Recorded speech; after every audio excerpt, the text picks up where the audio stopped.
It all began with a group of biological sisters, united by two unshakable truths, a deep and abiding faith in Jesus Christ, and the knowledge that they are cherished daughters of God. Through life's storms, heartaches, and unexpected trials, that sacred knowledge became their anchor. They found joy even amongst their chaos. Now they feel called to share that light, to reach out to you, their sister.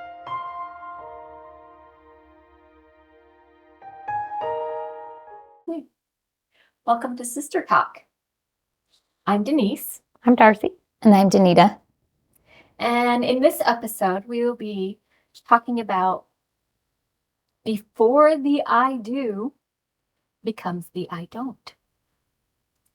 I raised 4 daughters, and so as you can imagine, they were all dating, and they're all married now, but in that process, there's a struggle in finding the right guy and dating the men that they dated. We had a little help. We had a book that we read, all of my girls read, and it is The Dating Game Secrets, and it's for marrying a good man. And it was a cute book, and it was how not to date a jerk. And there were some characteristics that I and my daughters learned about in this book. And that was empathy, self-control, and personal responsibility.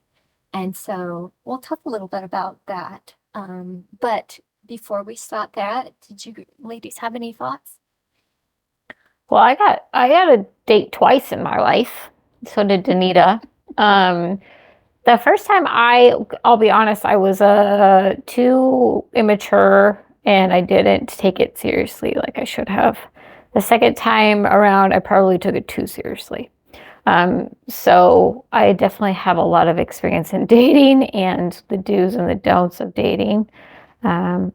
When you're older, you realize that things that used to matter when you were younger don't matter anymore. And the most important thing is how the person treats you. Yeah, how you feel when you're around them was really important, and that was a big thing from the first time that I dated to the second time. I mean, I was only 19, almost 20 when I got married, so I really didn't know what I was doing. And the second time, what I did know was, what I was focused on is, how do I feel when I'm around them? How do they make me feel? And that was a big deciding factor in who I spent my time with. And so, but I liked what you talked about, the character traits. Do you want to dive a little deeper into what each of those mean, or? So having, first of all, empathy, having the lack of empathy. The feeling that you understand and share another person's experience and emotions. So they have a lack of that. Mm-hmm. They can't think past their own thoughts. And one must be able to control his behavior. When I was talking to my girls, one has to be able to control his behavior and not out of concern and how his actions may affect others. So when we were talking with my girls, that was empathy, like understanding empathy, and that a man needs empathy, and if they don't have, or they have a lack of empathy, that would be a red flag. Right.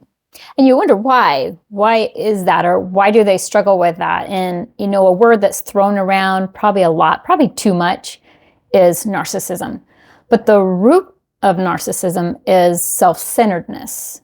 Right. They're so caught up in themselves that they don't have the capacity to empathize with anybody else. And that actually comes from shame and guilt that they carry. They have very low self-esteem, that they are just wrapped up in themselves. And so understanding that, you can have compassion for someone who struggles with that.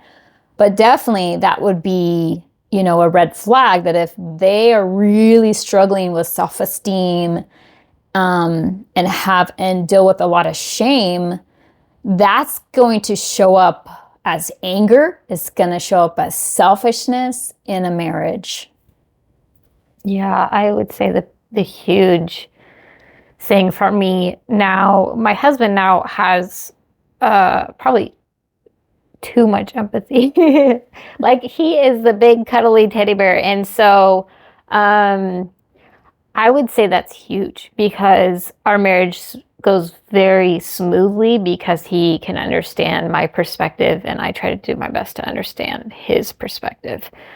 So that's huge. When you're dating, you need to look for that for sure. And that they are focusing on your wants and needs as much as you're focusing on their wants and needs. There's that equality, not one person expecting everything from you, but there's an equality in trying to meet each other's needs, and that's really important in a marriage. Experiences. Yeah. Share not only experiences, but the emotions each other are feeling through those experiences. Yeah. I feel like we struggled the opposite way, whereas we give too much of ourselves. Right. So you need to be very careful of that. And you need to find a happy medium where you're not giving too much of yourself. Yeah. So that was the first characteristic that my daughters and I we talked about when you're in dating age is empathy. But the next one was self-control. And personal self-control. So the resistant exercise over one's own impulses, emotions, or desires is the Merriam-Webster dictionary definition of self-control. But you can tell an emotionally immature person, it shows a little. They have impulses that they don't control, and they tend to act out irresponsibly or recklessly.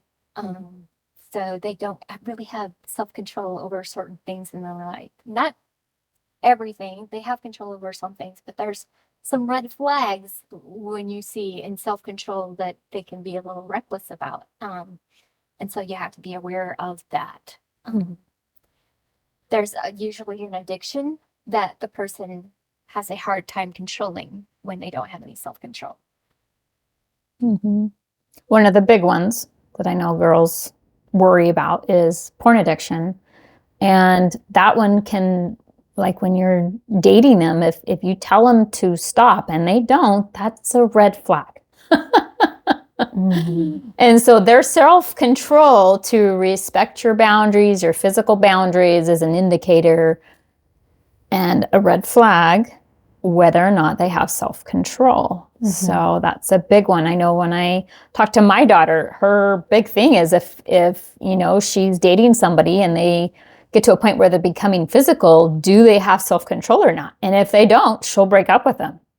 So this one was huge for me because when I dated, I did something horrible, but I don't regret it because I would test the guys I would date. So I would do something somewhat to see if they would get angry and to what point they would get angry.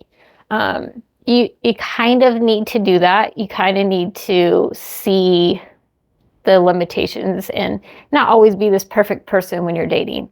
You need to be yourself. My husband said that's a huge thing, is you need to be yourself no matter what. Don't be your best self, be yourself, and see where the relationship goes.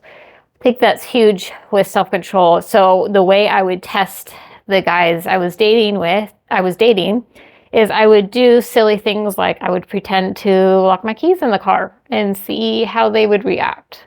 Because a good man would say, I'm so sorry, like, let me help you. Or someone who doesn't have much self-control would get very angry and get very upset. Yeah, that's true. It's good. That's why it's good to date for, a certain amount of time so that you actually have the opportunity to see these. Because at some point, they're going to get more comfortable with you and their true colors are going to show. Right. In different scenarios, like playing games with other people. Yeah, see how they play games. See how they handle losing. That's a good indicator. Yeah, that is. And a lot of times group dating will bring out these type of characteristics that they're lacking, don't have skills in, that are red flags that help you discover the person that you're having a relationship with. So we talked about empathy. We talked about control, personal self-control. And then also the third one is personal responsibility. So this is in the Webster's dictionary, Merriam-Webster's dictionary, it says the state of being the person who caused something to happen. The duty or task that you are required or expected to do, something that you should do because it is morally right, etc. So that's responsibility. That's the definition of responsibility. So personal responsibility, when someone takes responsibility for their own actions and choices, able to accept accountability for the things that they say to others without feeling a need to blame the consequences of their actions. And that is huge. That's a big one. Both of you have dealt with that. Everybody deals with that. Everybody does, yeah. But that is, if they don't have that skill, if they're lacking in that skill, that's a really big red flag. It is. In not being able to, the blame game, everybody plays the blame game. Yeah. But to what extent? Yes, exactly. Yeah. Are they willing to, accept the responsibility for their actions and their behaviors? So do you have any thoughts on that? Yeah, so many. I'll just keep it simple though. I would say see if they're willing to apologize for things that they did. Yeah, that was my thought too. Their ability to apologize. Because everyone is going to mess up. Yeah. Nobody's perfect. Yeah. So can that person say I'm sorry when they do? That's huge. And remember, as we go through these, it's vice versa too. Yeah.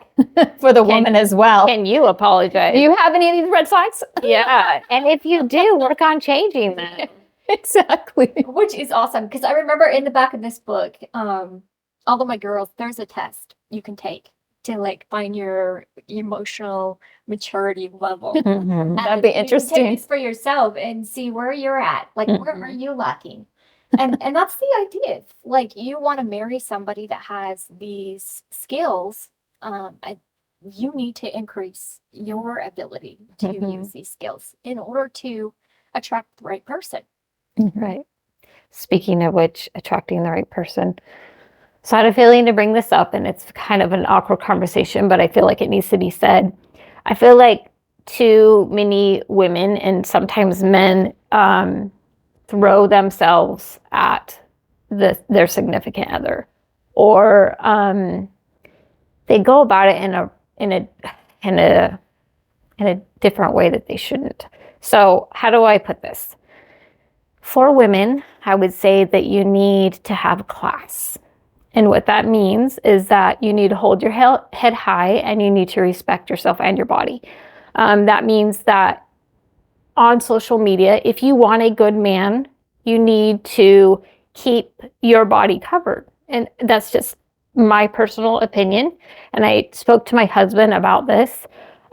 Most men, when they see a woman, or me personally, when I was dating, the second time around, and I think even the first time around, I did not click on men that were posing without a shirt on, right? Without a shirt on. I did too. I did. It was immediate no. Yeah, it was an immediate It was just, it felt like a red flag. It was a red flag for me. Yeah. Absolutely. That means they care more about what they look like than how they treat you. Yeah. And so that is a huge red flag for me, and it's a huge red flag for a bunch of people, including my husband. Yeah. So what you post on social media makes a difference. You either become, and this isn't in all cases, but you either become the one night stand by posting those things, or you can become the wife by being classy. And make men work for it. Make women work for it. Don't just throw yourselves at them. My husband was like, I preferred a woman that held back a little bit and let me chase her. A guy needs that. It's They actually do. been scientifically proven that a guy needs a chase. Mm-hmm. And if it's too easy, they don't want to and they pull away. Right. Or they make it a one-night stand, to be honest. And then they're done. Right. Right. So we have to be very careful of how we present ourselves to the person and to social media. And my husband brought this up, but a woman that would throw themselves at him the first date, he didn't talk to them after that. Like, you have to show that you respect yourself, and that is how you form a good relationship. Is you form a bond emotionally before you form a bond physically. Yeah. And my thought was, you'll attract guys dressing immodestly, but it's not the guy you're going to want to marry. Exactly. Right? If you want to attract a good, committed, just a good man, he is not going to be attracted to that. Right.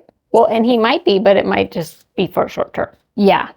Right. And so if you want a committed relationship and if you're looking for marriage, not just having fun, then you need to show that in how you dress. Right.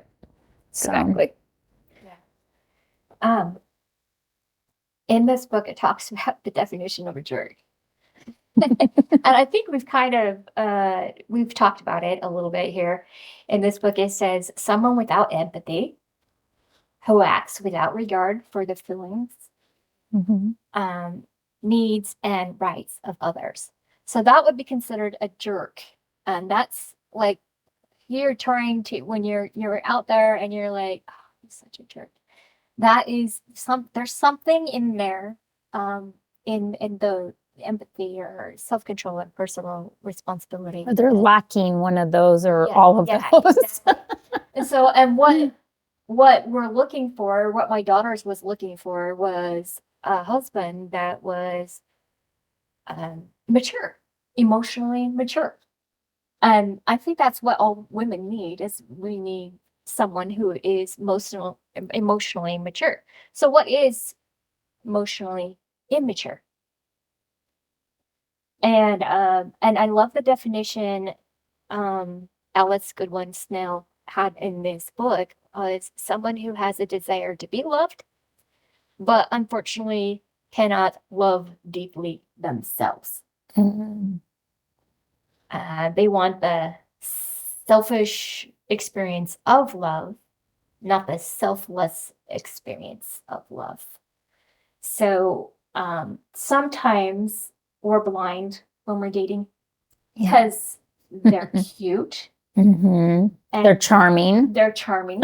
and they're meeting the superficial needs, right? So you have to ask yourself, what is it about this person that makes them good for me? And I think that's an important question when you're dating, is to ask yourself, what about this guy that makes him good for me? Just as much as you ask yourself, what is it about this person that tells me I'm going to be safe? Because sometimes women and men get in relationships where they don't feel safe. That's definitely a red flag. Yeah. And they get caught up in this relationship and they're stuck in it. And it's an unsafe, unhealthy, emotionally draining relationship. And you need to see those red flags before you get too involved in the relationship. Yeah, and a one way to do that is before they come over, notice your feelings. Are you anxious? Are you excited? Right? That'll be an indicator about how they're impacting you emotionally. And then after they leave, do you feel drained and exhausted? Or do you feel loved and appreciated? And so those, before they come and after they leave, notice your emotions and don't ignore them. They're trying to tell you something. Yeah, because if you can't handle it for a couple of hours, imagine if you got married to them, you have to do it on a daily basis. Yeah. I would say the emotional maturity, I hate to say it, but I can usually tell within seconds. What's your someone- indicator?